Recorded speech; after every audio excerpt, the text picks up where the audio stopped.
कोल्हापुरात बनावट नोटांची खरेदी विक्री करणाऱ्या दोघांना शाहूपुरी पोलिसांनी अटक केलेली आहे. छत्रपती शाहू महाराज रेल्वे टर्मिनस परिसरात या दोघांमध्ये व्यवहार सुरू असताना ही कारवाई करण्यात आली. राहुल किरुगडे आणि गुरु मेंगाणे अशी अटकेतील दोघांची नावे आहेत. त्यांच्याकडून 500 रुपयांच्या 262 बनावट नोटा पोलिसांनी जप्त केल्या असून या नोटांची किंमत 1,31,000 रुपये आहे. सध्या पोलिसांनी दोघांच्या राहत्या घरांची झडती घेतली असून विशेष काही संशयास्पद आढळून आलेलं नाही. त्यांच्या मोबाईलमधील कॉल डिटेलची तपासणी केली जाणार आहे. या चौकशीतून बनावट नोटांचे मोठे रॅकेट उघडकीस येण्याची शक्यता पोलिसांनी व्यक्त केली आहे.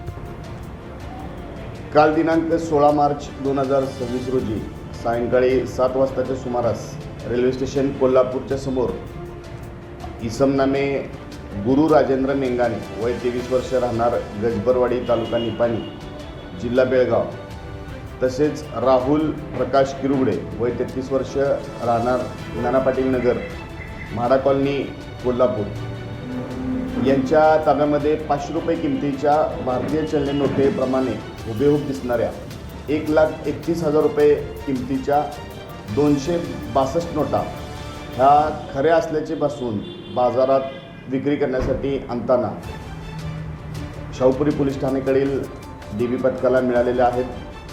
या दोन्ही आरोपींना अटक करण्यात आलेली आहे. त्यांचा पुढील तपास करत आहोत.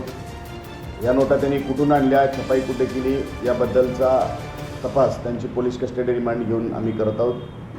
ही कारवाई जिल्ह्याचे पोलीस अधीक्षक आदरणीय योगेश कुमार सर, अपर पोलीस अधीक्षक धीरज कुमार सर, उपविभागीय पोलीस अधिकारी श्रीमती प्रिया पाटील मॅडम यांच्या मार्गदर्शनाखाली PSI आकाश जाधव आणि सागर गुनोरे हे करतात.